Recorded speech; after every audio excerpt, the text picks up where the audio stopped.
नमस्कार दोस्तों, स्वागत है आपका मेरे इस YouTube चैनल हम लोग में। और इससे पहले मैं अपनी बात आगे बढ़ाऊं, मैं आपसे रिक्वेस्ट करूंगा कि यदि आपने मेरा चैनल सब्सक्राइब नहीं किया तो इसे अवश्य सब्सक्राइब कर दें। बगल में जो बेल आइकन है उसको भी दबा दें ताकि आपको नोटिफिकेशन मिलते रहे। आज मैं फिर से बात करूंगा दिल्ली के चुनाव के बारे में या दिल्ली के चुनाव के बाद की बात में। आज कल करीब 10 दिन पूरे हो गए। आज 19 तारीख हो गई है, 8 तारीख को 18 तारीख हो गई है, 8 तारीख को दिल्ली के चुनाव परिणाम निकले थे। और 10 दिन में अभी तक बीजेपी ने अपना चीफ मिनिस्टर का जो पद पे जो बनने मुख्यमंत्री होने वाले हैं उसका नाम डिक्लेयर नहीं किया है। शायद आज संभावना है कि आज मुख्यमंत्री पद का ऐलान हो जाए, क्योंकि आज दिल्ली में विधायक दल की बैठक बुलाई गई है। और हो सकता है जब आप ये मेरा वीडियो सुन रहे हो या फिर तब तक दिल्ली में मुख्यमंत्री पद की घोषणा हो गई हो।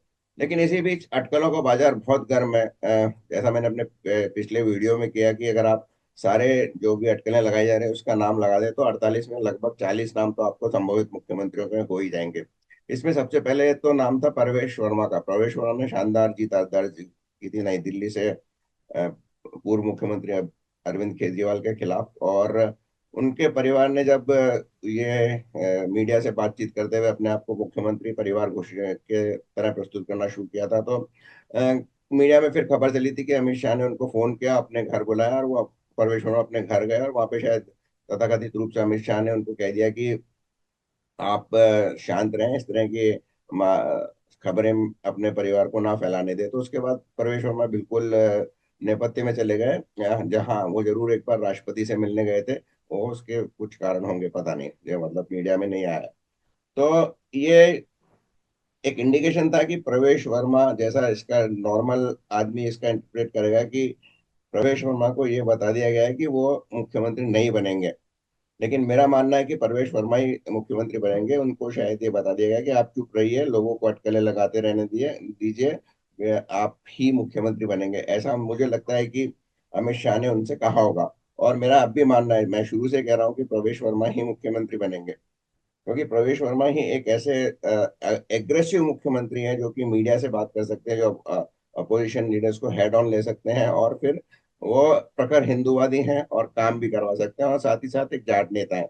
अब बात होती है कि दिल्ली में जो पत्रकार हैं वो तथाकथित रूप से जो वो बात कर रहे हैं कि एक जाट मुख्यमंत्री होना चाहिए, कोई कह रहा है एक पंजाबी मुख्यमंत्री होना चाहिए, कोई कह रहा है एक पूर्वांचली मुख्यमंत्री होना चाहिए।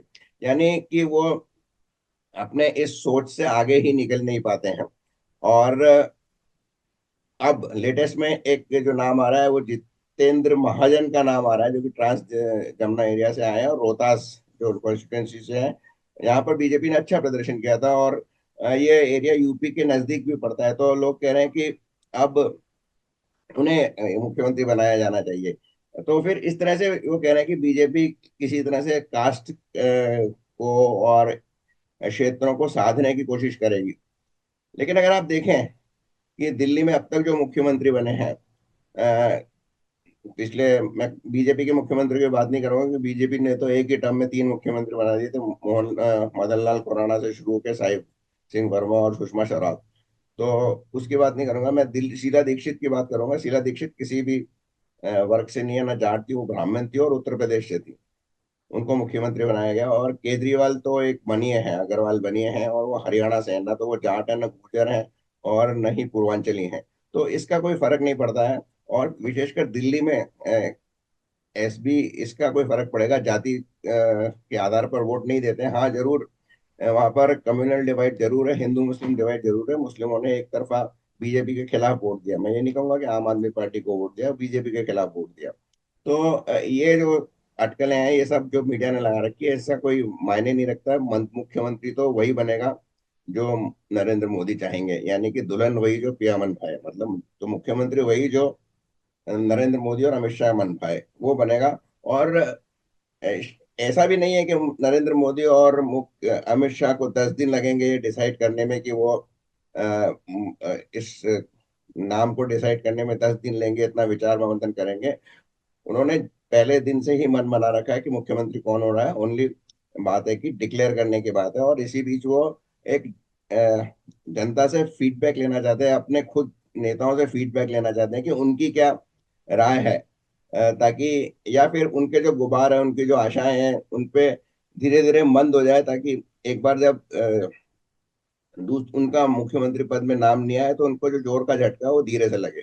तो ये एक स्ट्रेटेजी है। बाकी मुझे नहीं लगता कि 10 दिन लगे होंगे ये 70 विधायक में से एक छोटी सी दिल्ली जैसी राज्य में मुख्यमंत्री चुनने के लिए। अब वैसे बीजेपी में परंपरा ही है, देवेंद्र फडणवीस को भी काफी दिन में थे यहाँ लगे थे मुख्यमंत्री बनाने में। उत्तर प्रदेश में तो कम से कम मेरे ख्याल से 15 या 16 दिन बाद योगी आदित्यनाथ ने शपथ ली थी, और फिर क्या मुख्यमंत्री खोज के निकाला था यूपी में बीजेपी ने, जो कि सर्वदा सर्वश्रेष्ठ मुख्यमंत्रियों में सबसे है। अगर आप देखें कि आप 67 के एरिया जो 1967 में इंदिरा गांधी ने जब पूर्ण रूप से कांग्रेस पे अधिकार कर लिया था, उससे पहले जरूर मुख्यमंत्रियों के नाम हुआ करते थे कि राजस्थान में मोहनलाल सुखाड़िया, कर्नाटका में वीरेंद्र पाटिल, गुजरात में हितेंद्र देसाई, महाराष्ट्र में एसपी पाटिल।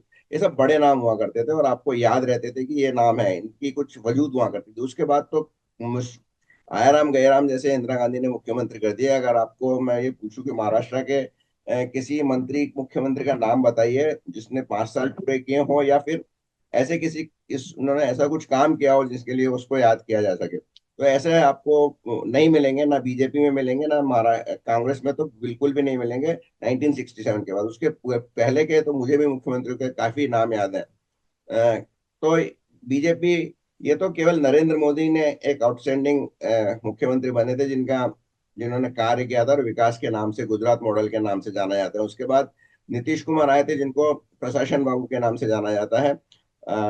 चंद्रबाबू नायडू को साइबराबाद को डेवलप करने के लिए, आंध्रा में आईटी इंडस्ट्री डेवलप करने के लिए जाना जाता है। और आप वर्तमान में ले तो एक योगी मॉडल है उत्तर प्रदेश का, और हेमंत विश्व शर्मा। इसके अलावा बीजेपी के भी जो मंत्री हैं, वो मुख्यमंत्री हैं, वो कोई विशेष रूप से जाना नहीं जा सकते हैं। हाँ, शिवराज सिंह चौहान का नाम आप कुछ ले सकते हैं। बाकी तो सब आए गए आराम गैराम वाले मुख्यमंत्री हैं। तो दिल्ली में भी ऐसा कोई, पहले तो दिल्ली एक छोटा राज्य है, वहाँ पे कोई मुख्यमंत्री का बहुत बड़ा रोल नहीं होगा। वहाँ पे जो भी सीधा होगा वो केंद्र द्वारा, यानी अमित शाह और नरेंद्र मोदी के द्वारा ही चलाया जाएगा। और ज्यादातर विकास कार्यों की, जैसा मैं मानता हूँ, पीएमओ के द्वारा मॉनिटरिंग की जाएगी। अब तो ये तो रही बात। तो कोई भी मुख्यमंत्री हो सकता है, और मैं गैस नहीं कर रहा हूँ, पर मेरा जो मानना है कि परवेश वर्मा ही मुख्यमंत्री होगा।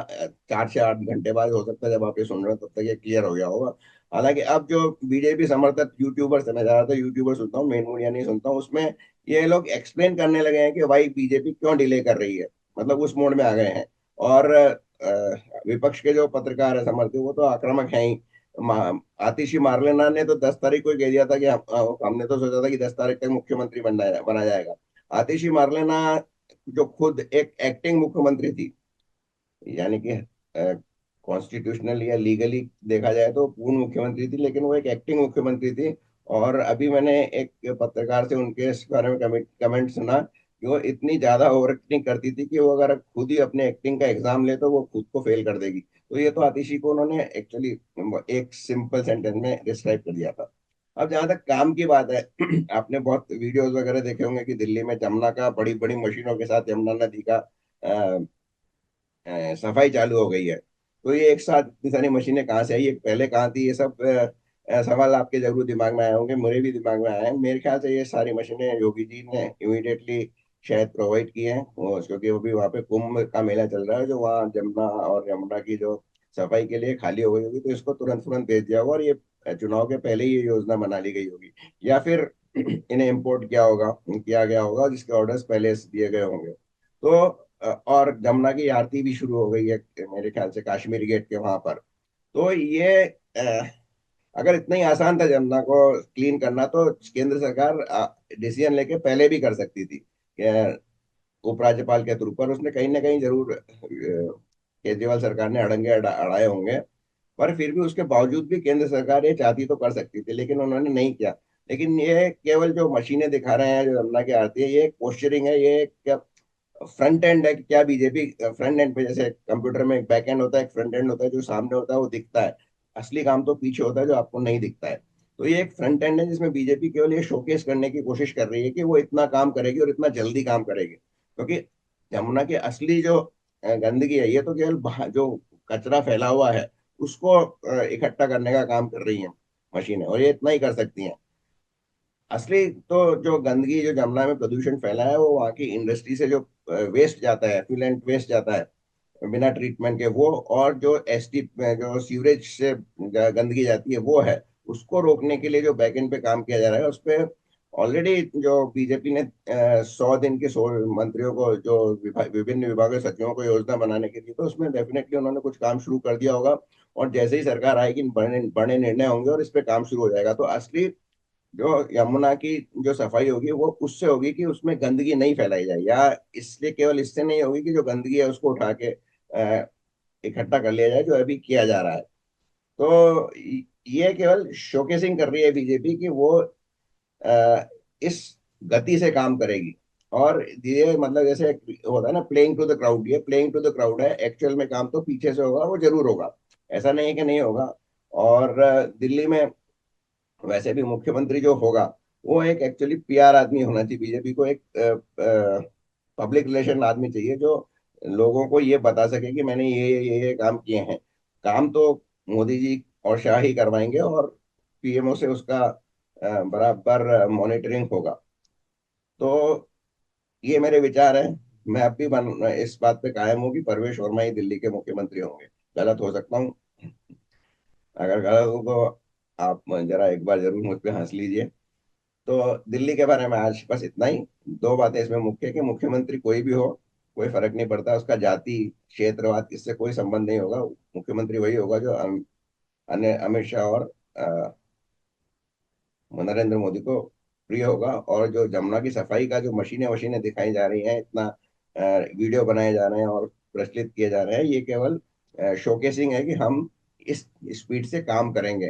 क्योंकि गंदगी साफ करने से केवल काम नहीं होगा, काम असली से अंदर की सफाई, जैसे आपको भी कहते हैं ना, मन की सफाई होनी चाहिए, बाहर कपड़े साफ करने से क्या है, तो उससे होगा। तो धन्यवाद मेरे साथ बने रहने के लिए। यदि आपको ये मेरा बातचीत अच्छी लगी हो तो इसको लाइक कीजिए और अपने दोस्तों के साथ अवश्य शेयर कीजिए। और सब्सक्राइब तो आपने कर ही दिया होगा।